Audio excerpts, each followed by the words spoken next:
Hello बच्चों। जैसा कि प्रीवियस वीडियो में मैंने आपसे प्रॉमिस किया था कि मैं एक वीडियो लेके आऊंगा जिसके अंदर coordinate of foot of perpendicular हम कैसे निकालते हैं फ्रॉम ओरिजिन, उसको मैं थोड़ा और डिटेल में एक्सप्लेन करूंगा आपको।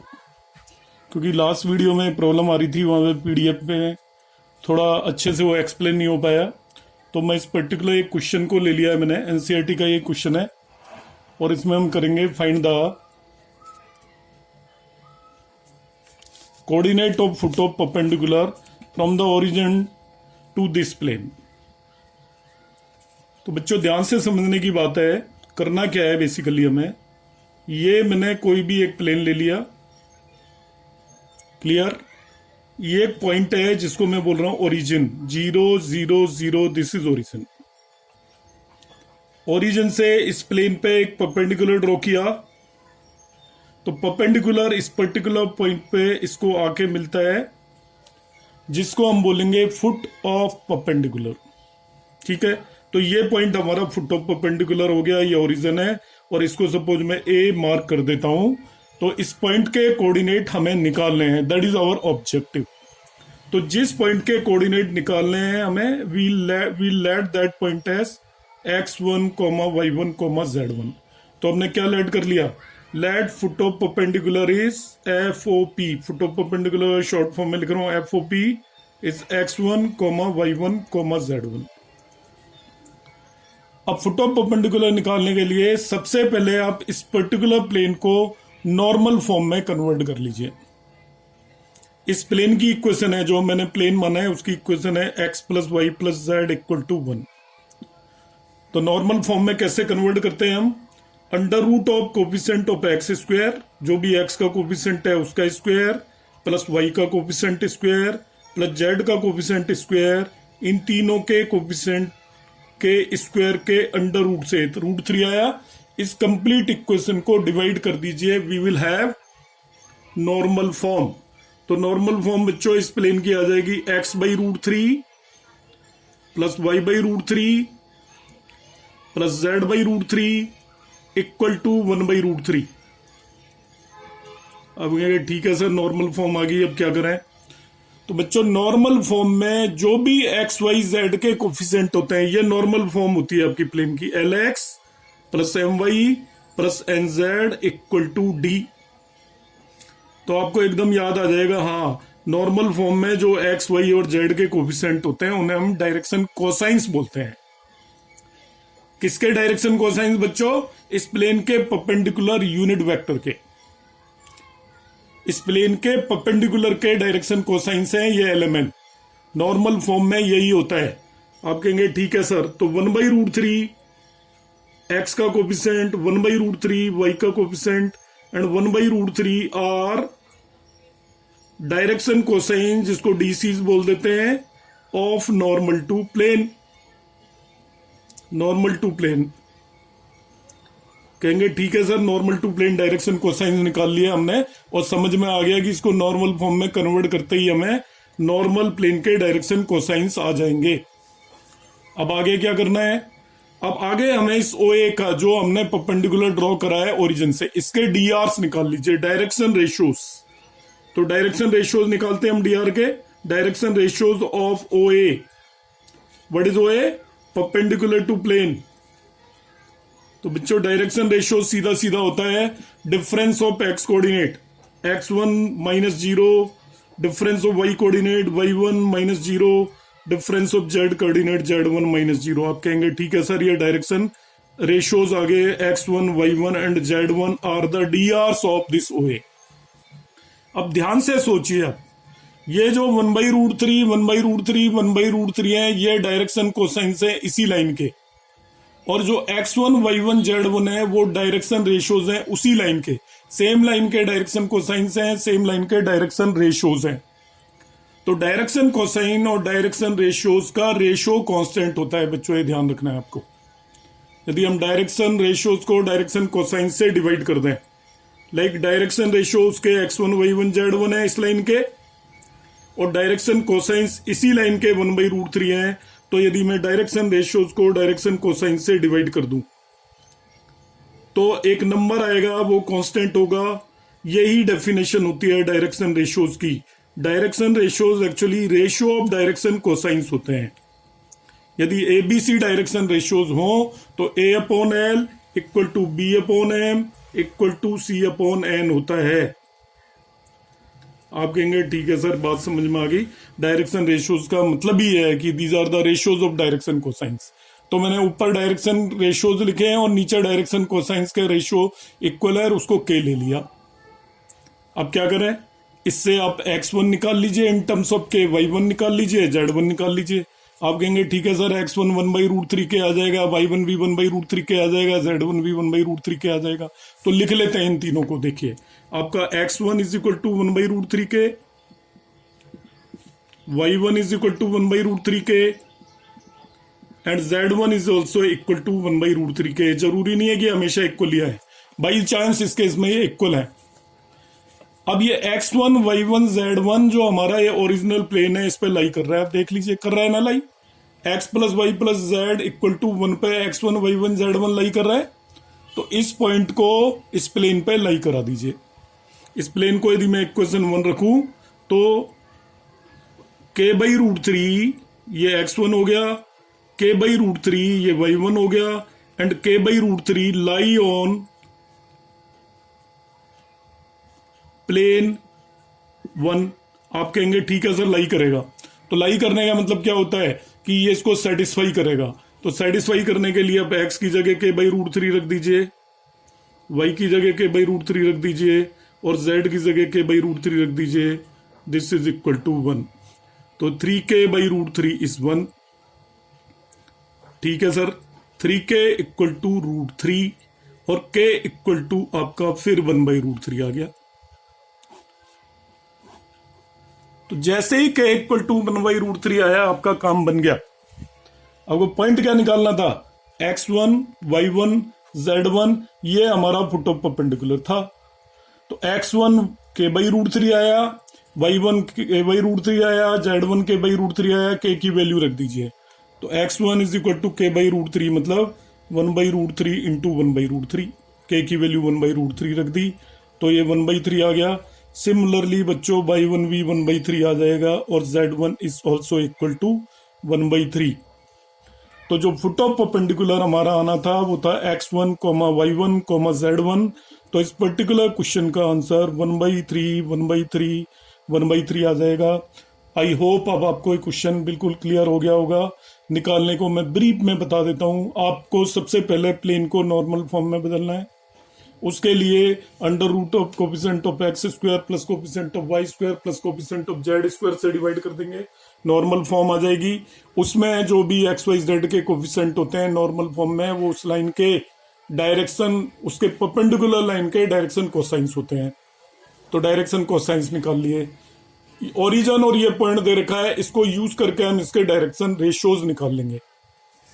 तो डायरेक्शन रेशियोज होते हैं x2 minus x1, y2 minus y1, z2 minus z1। ये डायरेक्शन रेशियोज हो गए। डायरेक्शन रेशियो और डायरेक्शन कोसाइंस का रेशियो कांस्टेंट होता है, वो यूज करके हम x1, y1 और z1 की वैल्यू निकाल लेते हैं in terms of k।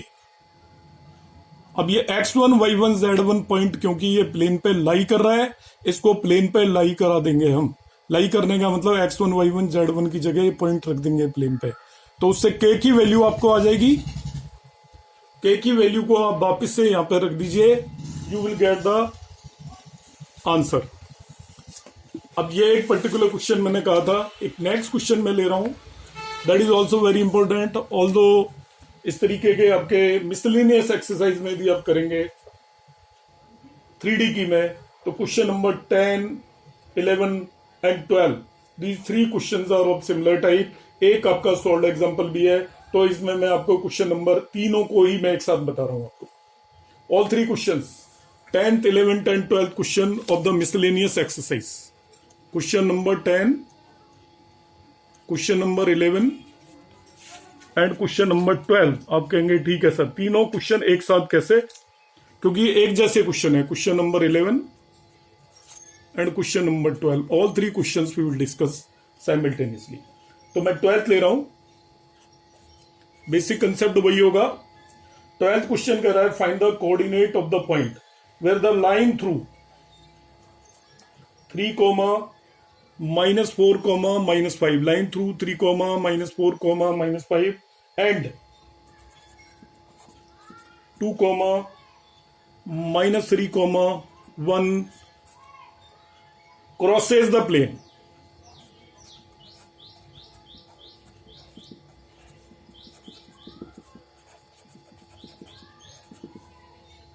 To x plus y plus z equal to 7। एक क्वेश्चन लिखा है मैंने 12th पर, मैं इसमें 10th और 11th भी आपको इसी में एक्सप्लेन कर दूंगा। कहेंगे ठीक है सर बताइए कैसा होगा अब ये। तो पहले बच्चों इन 2 पॉइंट से पास होने वाली लाइन निकाल लीजिए। सॉल्यूशन आप कहेंगे सर वो कैसे, तो आप नहीं भूले हो तो ये फॉर्मूला है 2 पॉइंट से पास होने वाली लाइन का, x minus x1 upon x2 minus x1 equal to y minus y1 upon y2 minus y1 equal to z minus z1 upon z2 minus z1 equal to lambda. ठीक है sir, ये पहला जो point दे रखा है ये x1 y1 z1 ले लेंगे, और दूसरा जो पॉइंट दे रखा है इसको x2 y2 z2 ले लेंगे। ठीक है सर, ये भी हो गया। पुट कर दीजिए वैल्यूज जो मैंने पॉइंट रखे हैं, x माइनस x1 3 है upon x2 minus x1 equal to y minus y1 आपका -4 है तो y माइनस y1 4 हो जाएगा upon y2 minus y1 -3 plus 4। ठीक है सर, z माइनस z1 -5 है तो ये आपका -5 प्लस 5 हो गया upon z2 minus z1 equal to lambda. कहेंगे ठीक है सर इतना तो हो गया, x minus 3 divided by -1 is equal to y plus 4 divided by +1 is equal to z plus 5 divided by 6 equal to lambda. तो हमने पहला काम कर लिया सर, लाइन का इक्वेशन निकल गई हमारी बगैर किसी प्रॉब्लम के। आपको समझ में भी आ गई अच्छे से, आपने खुद ही निकाल ली होगी, तो ये हमने इक्वेशन ऑफ लाइन पता चल गई। अब बच्चों इसमें एक बहुत ही इंपॉर्टेंट बात बता रहा हूं मैं, इस लाइन पे जितने भी पॉइंट है उन सभी का कोऑर्डिनेट बताऊंगा मैं आपको। आप कहेंगे सर ऐसे कैसे हो सकता है, सभी पॉइंट के कोऑर्डिनेट सेम थोड़ी हो सकते हैं। सेम होंगे मगर यहाँ पे केवल लैम्डा की वैल्यू बदलेगी। तो इस लाइन पे जितने भी पॉइंट है हम नोट कर लीजिए, all points on this line कैसे निकालेंगे, x माइनस 3y माइनस 1 को लैम्डा के इक्वल पुट कर दीजिए। अब कहेंगे सर कर दिया, x minus 3 equal to minus lambda हो गया और x equal to minus lambda plus 3। Similarly बच्चों y प्लस 4/1 को भी लैम्डा के इक्वल पुट कर दीजिए। करने में कोई दिक्कत नहीं है क्योंकि ये है ही लैम्डा के इक्वल जब हमने माना है, तो y इक्वल टू लैम्डा -4 हो गया। z प्लस 5 डिवाइडेड बाई 6 को भी लैम्डा के इक्वल पुट कर दीजिए। इससे आपका z plus 5 is equal to 6 lambda हो गया और z इक्वल टू आपका 6 लैम्डा -5 हो गया।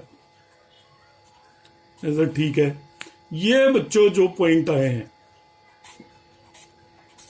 ये इस लाइन पे जनरल पॉइंट है। This is coordinate of all the points on this one particular line.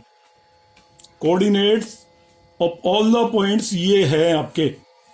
अब आप कहोगे सर ऑल पॉइंट्स का एक ही कोऑर्डिनेट कैसा है, ये एक नहीं है। जैसे ही पॉइंट बदलेगा लैम्डा की वैल्यू बदल जाएगी, मगर इस लाइन पे जितने भी पॉइंट आएंगे उन सभी का x कोऑर्डिनेट ये होगा, y कोऑर्डिनेट ये होगा और z कोऑर्डिनेट ये होगा। तो जब भी आपका, चाहे आप 10th क्वेश्चन कर रहे हो, चाहे 11th कर रहे हो, चाहे 12th कर रहे हो, मैं करा आपको 12th रहा हूं, केवल यहाँ पे ये वैल्यूज बदल जाएंगी मगर करने का मेथड नहीं बदलेगा। आप 10th और 11th अपना आप करेंगे इसके बेस पे। तो these are the coordinates of all the point on this one particular line. तो किसी भी लाइन पे आपको पॉइंट के कोऑर्डिनेट निकालने हो तो वो लैम्डा की फॉर्म में ही आएंगे। तो आप कहेंगे ठीक है सर अब पॉइंट हमें निकालना आ गया कि इस लाइन पे जो भी इन 2 पॉइंट से पास हो रही है उन पे सभी पॉइंट के कोऑर्डिनेट ये होंगे। मगर ये तो कोई पॉइंट तो हमें नजर आ नहीं रहे, इनमें तो लैम्डा आ रहा है और ये तो कोई ऐसे कैसे पॉइंट है भाई। तो बच्चों आगे ये कह रहा है कि वो लाइन इस प्लेन को क्रॉस करती है जिस पॉइंट पे उसके कोऑर्डिनेट बताने। The line crosses this plane. तो भाई जब लाइन इस प्लेन को क्रॉस करेगी तो जिस पॉइंट पे क्रॉस करेगी उसके भी तो यही कोऑर्डिनेट होंगे। क्यों? क्योंकि इस लाइन पे सभी पॉइंट के कोऑर्डिनेट यही है। ये कोई भी प्लेन है, हमारी ये लाइन यहां से इससे क्रॉस कर रही है इस पर्टिकुलर पॉइंट से, तो जब इस लाइन पे हमने कह दिया कि इस लाइन पे सभी पॉइंट के कोऑर्डिनेट यही है, तो इस पॉइंट के कोऑर्डिनेट भी तो यही होंगे। आप कहेंगे ठीक है सर, ये बात समझ में आ गई कि इस पॉइंट के कोऑर्डिनेट भी यही होंगे। अब इस पॉइंट के कोऑर्डिनेट यही होंगे तो ये पॉइंट प्लेन पे भी तो लाई कर रहा है,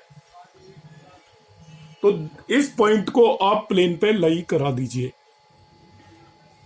क्योंकि लाइन जिस भी पॉइंट से क्रॉस कर रही है प्लेन को, उस पॉइंट के कोऑर्डिनेट भी यही होंगे, क्योंकि लाइन पे हर एक पॉइंट के यही कोऑर्डिनेट है। These are the coordinates of all the points on that one particular line. As these are the coordinate of all the points, so these are also the coordinate of the point through which line is passing through this one particular plane. इसका मतलब क्या हुआ? This point will also lie on the plane as this line crossing the plane, इसको 1 बोल देता हूं मैं, plane 1, so point will also satisfy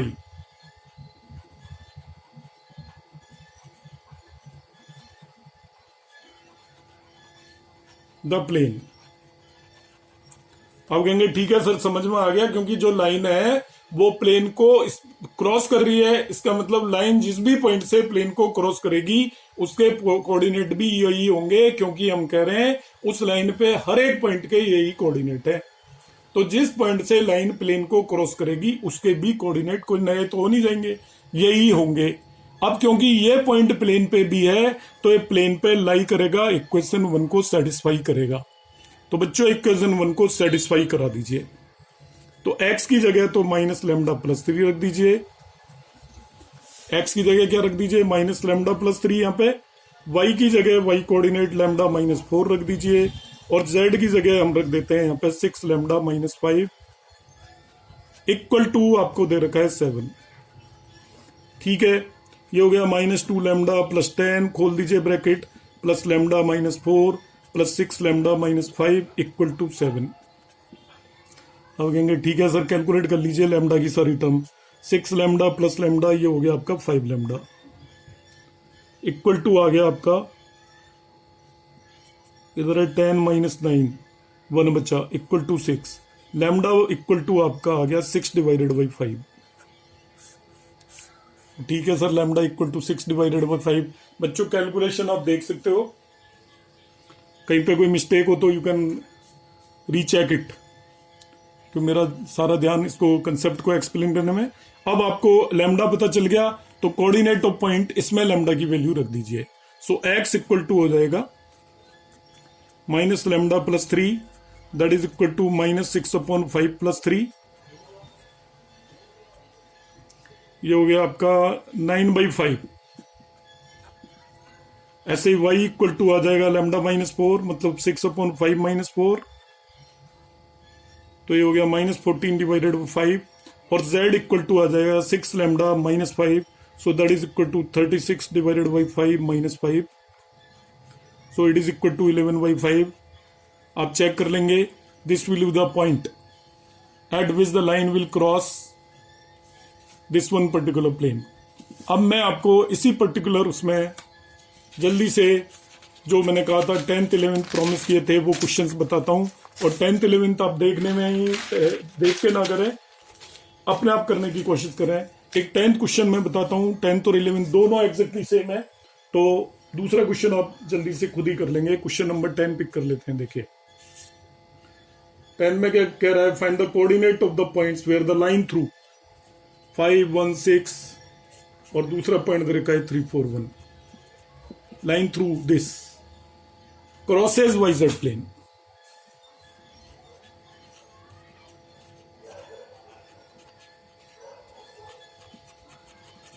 तो बच्चों ये पॉइंट हो गया हमारा x1, y1, z1, ये पॉइंट हो गया x1, y2, z2।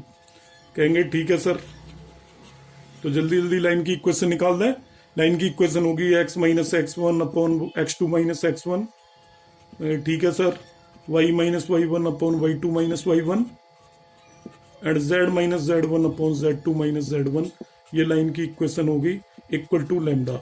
Values put कर देते हैं जल्दी से, देखिए it is x minus 5 divided by x2 minus x1, 3 minus 5 हो गया बच्चों, it is equal to y minus 1, y1 is 1 divided by y2 minus y1 is equal to z minus 1 equal to z2 upon z2 minus z1 equal to lambda. ये line की equation आ गई। इसको इसके equal put कर देते हैं lambda के, तो x minus 5 divided by minus 2 equal to lambda आ गया। इससे आप x निकाल लेंगे, माइनस 2 लैम्डा प्लस 5 हो गया। ऐसे ही ये y minus 1 divided by 3 equal to lambda आ गया। इससे y निकालेंगे बच्चों, that is equal to 3 lambda plus 1 हो गया। ऐसे ही z minus 6 divided by minus 5 equal to lambda हो गया। इससे z निकालेंगे बच्चों, it is equal to minus 5 lambda plus 6 हो गया। तो ये आपको जो निकला है, this is the general point और coordinate of all the point on this one particular line. Common point हो गया, इस लाइन पे सभी पॉइंट के कोऑर्डिनेट हमने निकाल दिए हैं। आप कहेंगे ठीक है सर, अब ये लाइन जिस भी पॉइंट पे वाईजेड प्लेन को क्रॉस करेगी, तो आप 11th क्लास की 3D पे पहुंच जाइए। वाईजेड प्लेन पे हर एक पॉइंट पे एक्स कोऑर्डिनेट 0 होता है। कहीं एक्स वाई प्लेन दे रखा हो तो हर एक पॉइंट पे वाई कोऑर्डिनेट 0 होता है। कहीं एक्स जेड प्लेन दे रखा हो तो हर एक पॉइंट पे आपका वाई कोऑर्डिनेट 0 होता है। तो ये पॉइंट वाई जेड प्लेन पे भी लाई करेगा, ठीक है। So the point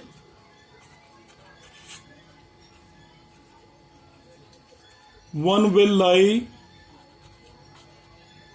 on yz plane। अब ठीक है सर, लाई करेगा, इसका मतलब एक्स कोऑर्डिनेट क्या हो जाएगा yz प्लेन में, दैट इज इक्वल टू 0। बच्चों यहाँ पे एक्स कोऑर्डिनेट को 0 पुट कर दो। एक्स 0 पुट करते ही minus 2 lambda plus 5 equal to 0 आ गया और लैम्डा इक्वल टू 5/2 आ गया। अब ठीक है सर, लैम्डा बाई 5/2 पुट पता चल गया।